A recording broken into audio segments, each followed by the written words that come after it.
लंबा बढ़ा याद है कृपया।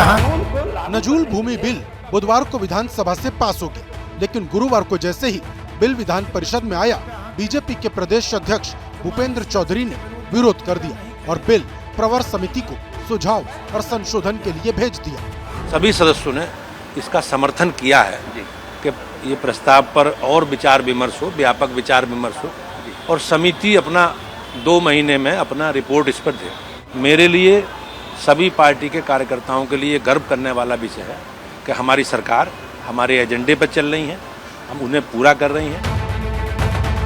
बीजेपी अध्यक्ष सफाई दे रहे हैं कि सरकार में सब ठीक चल रहा, लेकिन जिस तरह से विधानसभा में बिल पास हुआ और विधान परिषद में फंसा, उसके बाद विपक्ष कह रहा कि सरकार में पावर की लड़ाई चल रही। जो उत्तर प्रदेश में लड़ाई चल रही है, ये यूपी के बीजेपी की लड़ाई के तौर पे मत आप देखिए, ये मोदी वर्सेस योगी की लड़ाई है। और यहाँ से दिल्ली से इशारा होता है कि झगड़े करो, तो वहाँ झगड़े शुरू होते हैं। आपस की खींचतान है। कहीं न कहीं सरकार में बैठे लोग जमीनों पर, बेशकीमती जमीनों पर कब्जा करना चाहते हैं और खास तौर पर हमारी पार्टी का मानना है कि गोरखपुर और इलाहाबाद, खासकर 2 शहरों में बड़ी बड़ी जमीनों पर सरकार की निगाह है और बंटवारा आपस में नहीं हो पा रहा है, इसलिए प्रवर समिति में गया। या तो आप एक कमीशन बनाएं। हाँ, ये बात सही है कि नजूल भूमि बिल को लेकर विधानसभा में भी बीजेपी के सदस्यों ने विरोध जताया था। बावजूद इसके विधानसभा से बिल पास हुआ।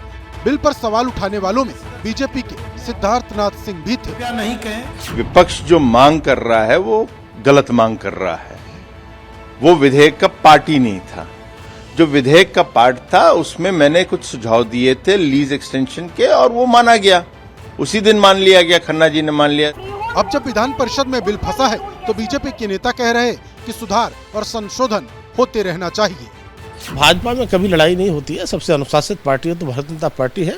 और विधेयक का जहाँ तक सवाल है तो सिलेक्ट कमेटी को भेजा गया है, तो इसमें परीक्षण होने दीजिए। मुझे लगता है कि भारतीय जनता पार्टी का जो नेतृत्व है, जो फैसला करता है, वो ठीक करता है। बहुत से विधेयक होते हैं, पार्टी ने फिर विचार किया होगा, सरकार को लगा होगा और संगठन को भी क्या नाम प्रवर समिति में भी भेजना चाहिए। इस पर और विचार है, और सुधार हो सकते हैं, और जनता की भलाई के लिए क्या काम हो सकते हैं। बीजेपी के सहयोगी दल भी अब बिल को लेकर अपना विरोध जाहिर कर रहे हैं। कोर वोट भी तो नजूल भूमि पर बैठा हुआ है, तो जब बीजेपी का कोर वोट खराब हो जाएगा तो किसके सारे वोट जीतेंगे भाई।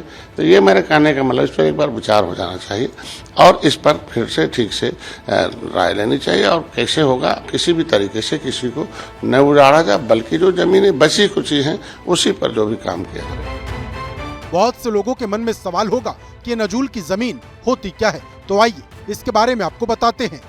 देश जब गुलाम था तो आजादी के आंदोलन के दौरान अंग्रेजों के खिलाफ विद्रोह करने वालों की जमीनों को जब्त कर लिया जाता था। अंग्रेज जब इस देश से गए तो ये जमीन सरकार के पास चली गई। इसके साथ ही राजा महाराजाओं की वो जमीनें जिनके कागजात राजाओं के पास नहीं थे, वो भी सरकार के पास चली गई। ये सारी जमीनें नजूल की भूमि कही जाती हैं। प्रयागराज शहर के कई मोहल्ले नजूल भूमि पर ही बने हुए हैं। एबीपी न्यूज के रिपोर्टर मोहम्मद मोइन ने नजूल भूमि का इस्तेमाल कर रहे लोगों से इस मुद्दे पर बात की। हर आदमी का यही कहना है कि अब क्या होगा, बिल में ऐसा संशोधन कुछ करें कि हर आदमी की जमीन फ्री होल्ड हो और हर आदमी को सुख चैन से रहने का मौका मिले। जो इन्होंने ये जो बिल पास करके ये जो निकाला है कल की डेट में, ये किसी भी तरह से जनता के हित का नहीं है। ये सबको जो है एकदम किक आउट करके बाहर एकदम से निकालना चाहते हैं। ये करीब 35 साल से हम लोग यहाँ पे रह रहे हैं। हमारी पहली किस्त इन लोगों ने ले लिया है लीज फ्री करने का, 25% उसका ले लिया है। उसके बाद इन लोगों ने लिया नहीं। अब हम लोग कहाँ जाएंगे, तो इसलिए हम लोगों के लिए तो बहुत दिक्कत आ गई है। यूपी के अलग अलग जिलों में ऐसे हजारों लोग हैं जो नजूल भूमि का इस्तेमाल कर रहे हैं, जिन्हें जमीन सरकार की तरफ से लीज पर मिली है। बिल का विरोध कर रहे नेताओं का दावा है कि बिल की वजह से आम लोगों को नुकसान होगा। सरकार की माने तो नए कानून का उद्देश्य नजूल भूमि का उपयोग विकास कार्यों में किए जाने को लेकर है।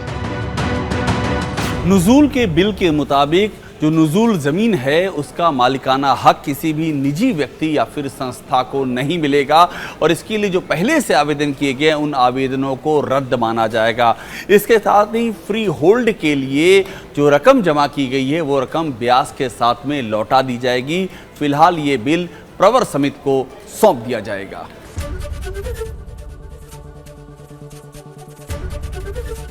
एबीपी गंगा, खबर आपकी, जुबान आपकी।